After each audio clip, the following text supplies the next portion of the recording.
As of 1992-93 in Kaduna, a riot broke out which they call the Zango Kataf riot. I was a young boy, very, very young then, and people were killed in scores. If you are not an Absa person practicing Muslim in Islam, they were killed. Especially if you are from the southern part of Kaduna, the tribes from the southern part of Kaduna, they were massacred. It was called the Zango Kataf riot. And if the next thing they do is to burn churches, kill Christians, and then if they are done with that, then they focus on businesses that is for Igbo people, Igbo-owned businesses, and they destroyed it. I grew up knowing that Christians are an endangered species in Nigeria. In the year 2000, when the Sharia riots, how many of you have heard of the Sharia riots? Hundreds of thousands of people were killed in Kaduna. I can remember vividly that we had to defend our house from people. They brought some Fulani boys and they faced our house. They were shooting arrows. They were stoning our zinc. They spot our zinc shooting arrows. Even though I was a Muslim then, even though my father was a Muslim then, but because majority of the people in our compound were Christians, so they were willing to destroy every one of us because we're living with Christians. I can remember a particular church in Mando, for those that know Mando, in Kaduna, called Chapel of Redemption. That church was destroyed.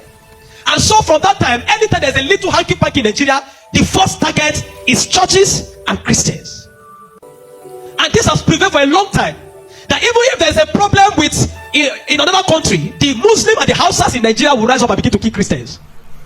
How many of you remember the Miss World crisis in 2002, 2001, 2002? That somebody drew a picture of Muhammad or something in France, long away in France, and they began to fight in Nigeria. Are you following me? Christians are endangered species. Now let me give you, and that's how it has continued. Scores have been killed, and they focus on regions where there is a mixture of both Christianity and Islam. If you look at states like Kaduna, state like Plateau State, state like Nasarawa, state like Taraba, state like Benue, state like Bauchi, state like Gombe, state like Borno. These are places where they focus on because they intend to eliminate every living Christian in that place. Anybody that debunks it is a total lie, because I have grown and lived in the north. I've spent 80 to 80% of my life in the north, so I understand this thing. Several times, I cannot forget the Sharia riot. We were running for our lives. Even though we were Muslims, but we're still running, because as far as you are not of that ethnic group practicing what they practice, you are a victim. You can be burnt alive. Many of us saw human beings that were burnt alive, like roasted like yam. And it has been going on for a long time. The genocide against the Christian faith. Are you with me? Many years ago, in Kano State, a man was beheaded. And anything they talk about, he said blasphemy. And guess who was the person that led it? The man called Sanusi, Lamido Sanusi, was the one that led him up. And they beheaded him, they killed the Igbo man. They killed him and they put his head on the stake and they were using it to parade the city. You will understand of a woman also that is an evangelist. Evangelist Eunice that was preaching about 2016 or 18 in Abuja. And they killed her. We cannot talk about a young girl called Deborah Samuel that was killed. I schooled in Jos, and for years the people of Plateau have been massacred. Riot breaking out every single time. The one that the moment anything happens, the next people that are victims are Christians. And it is unfortunate that all this year the government have not been able to do anything about it. But the agenda is deep. Are you with me this morning? Why am I saying? Because I don't want us to be an ignorant people. If we are ignorant people, they will control the narrative. And these days, let me tell you this truth. God will not come and fight for you. Remove that thing from your mind. If Christians don't rise up, pray from now till tomorrow. God is not coming to fight for you. Are you with me? Now, in the year 2009, Boko Haram started. Boko Haram started because of a section. It was a political movement. They created Boko Haram as a political talks to bring confusion into the government of Goodluck Jonathan.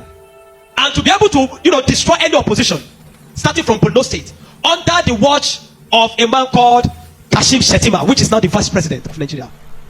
Kashim Shettima and the other man, Ali Mohammed Sharif.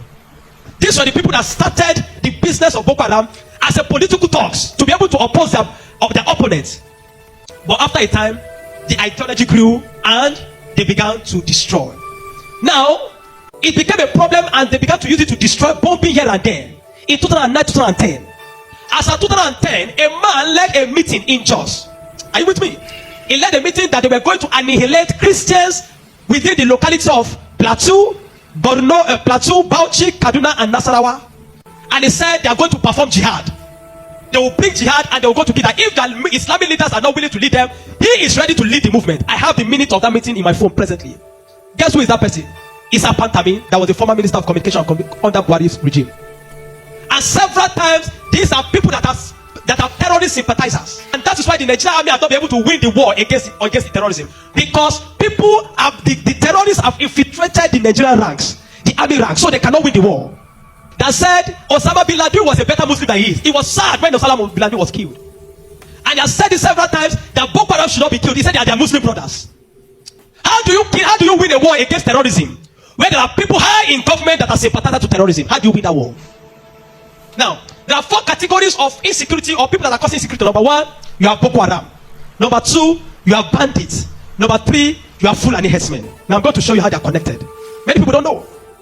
The Boko Haram and the Fulani herdsmen have one mission. The mission is simple: Islamize Nigeria. Come to a territory that are Christian dominated, kill everybody there, occupy their land. Go to Benue, look for a community, kill them there, occupy their land. That's always me.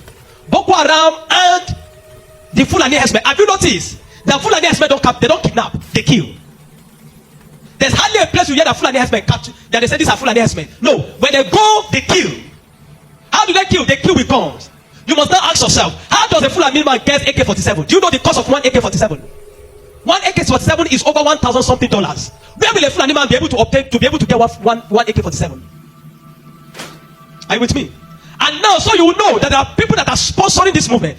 Then the Boko Haram and the Fulani, they go about Christian-dominated areas. You will understand that when this terrorism started in Nigeria, that only people that were killed were Christian churches.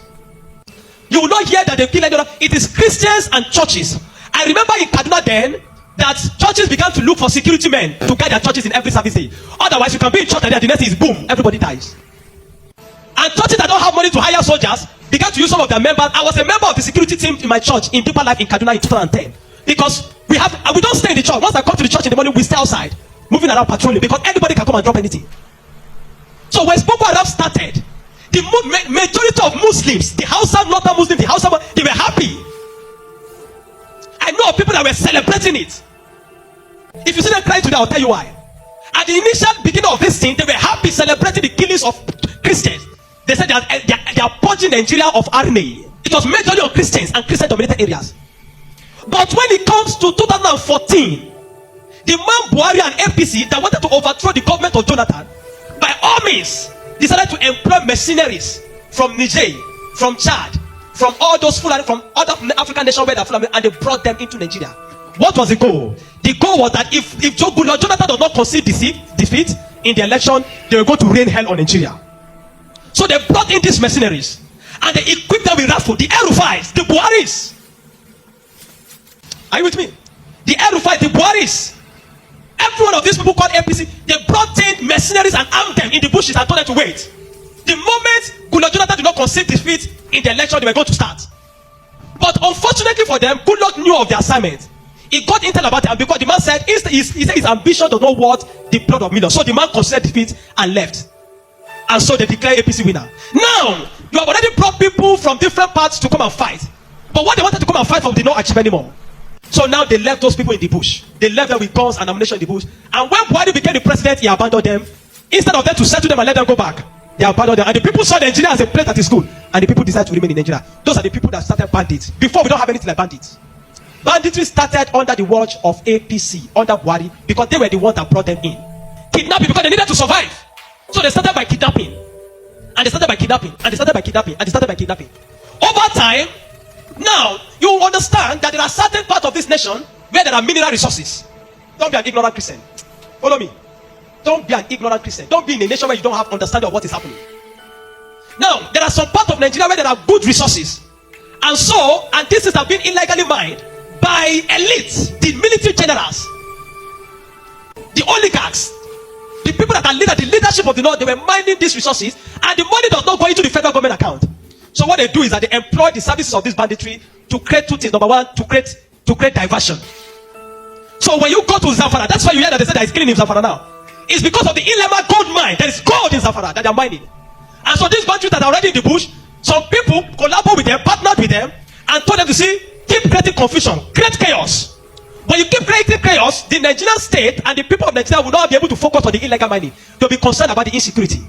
So the insecurity is created as a means of diversion in the north. Are you following me? It is created as a means of diverting the attention of the military and the Nigerian populace from being able to focus on the illegal mining of resources.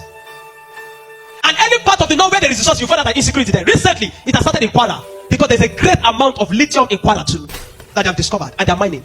So they partner with the Chinese because the people that does this illegal mining are the Chinese. They partner with the Chinese to be able to. So the bandits became the security men of Chinese and all those people to protect them. So that while they are mining, they can begin to cause chaos. Because while the people are mining and they are causing chaos, kidnapping, nobody will be able to focus on what the Chinese are doing and those people illegal mining. Every single day to this moment, I'm telling you, they are mining in those places. And they will take it to an airfield in the bush and fly it out of Nigeria. They are making billions of dollars from it every day while people are being killed. That is why you now hear that Muslims are saying that they are killing Muslims too. What you have, it is what Buhari created. The APC-led administration created. The banditry they created is what is affecting the North now. Because the people they brought to come and kill Nigeria in 2015 did not succeed because good luck relinquished power to them. And now the people have become thugs. They have become tools to be used in the hand of men that are using them to secure their illegal gold mines. And that's why you kill them. That's why you hear that they say they are killing Muslims. Now, the Christian persecution and genocide has been there. So you find out that the other part, the Muslim and the Fulani men keep going around killing in all those parts. And the Christians and the churches have been silent for too long. This evil has prevailed in Nigeria because the righteous men have been too quiet. If we're ever going to win against insecurity in Nigeria, Nigeria must put two things Nigeria must do. Number one, Sharia law must be completely abolished in Nigeria. Because Nigeria is not an Islamic state. Why will Nigeria, some part of Nigeria, be practicing Sharia? The law guiding them, the constitutional law, that believe that if somebody deserves to die because he speaks against his God. Can an Hausa man insult Jesus and I kill him for insulting Jesus? But somebody believe when you speak against Muhammad, you deserve to die. How do you live in a country with somebody that has that kind of mentality? The military have become complicit. They are compromised. Nigerian military cannot win this war. 20 years from today, I'm telling you, 20 years from today, this thing of insecurity will not end because there are people that are enjoying it, benefiting from it, and reaping from it. If Nigeria want to win this war, partner with America. Then they come and militate. I'm not sure I've seen that in Kano yesterday, some people were protesting that they don't want America to come. Because they believe what they have been told is that if America is coming to kill Muslims, and the man said he wants to come and kill terrorists, but they are protesting. Anybody that is negotiating, people like Ahmed Gumi, Sheikh Gumi should be locked away. A terrorist sympathizer is a terrorist. A man that believes that you are not supposed to kill a terrorist is himself a terrorist. A man that believes that we should go and negotiate. How do you go and negotiate with terrorists? Because you see, terrorists are not just criminals. They are working with a wrong ideology. A man that believes that killing he has nothing to lose. How do you negotiate with a man that believes that killing himself is going to meet their God in heaven to collect 72 virgins? How do you negotiate with such a person? A man like Sheikh Gumi should be locked away. A man like Ali Muhammad Buhari should be arrested. You want to win against terrorism, you must go brutal. No nation win against terrorism by pampering them. The custom is taking rice, seizing rice from Nigeria and taking it to terrorists in the bush that they need to take care of them because they are human beings. To know. The moment you have become a terrorist, that you see that taking the life of your fellow human being is nothing, is to please a God, then you don't deserve to live. Children of God, I'm not going to ask you to pray because this is not a period of prayer. This is a period of action. Reverend Dr. Ezekiel from Jos, the man have been speaking, have created attention. Not for once have they invited the man for interview because they don't want to give the man any airtime.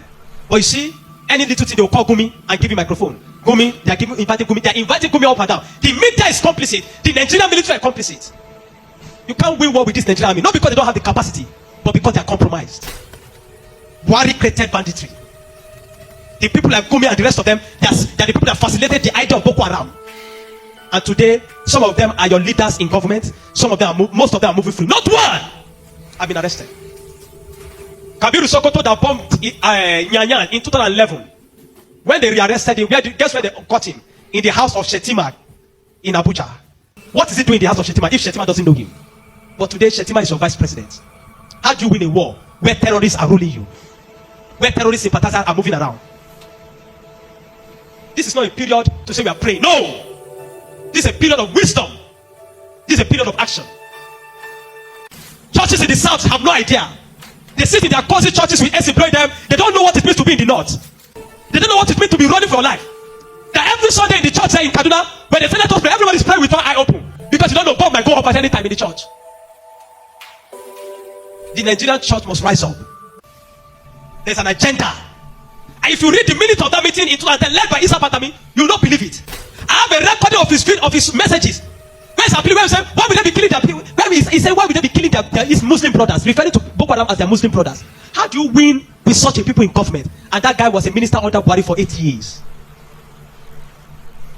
Do you know why I'm telling you this morning? You are in Nigeria. If you are not aware of what is happening around you, in a short time, one day your calamity will just come. You will not know how. Are you with me?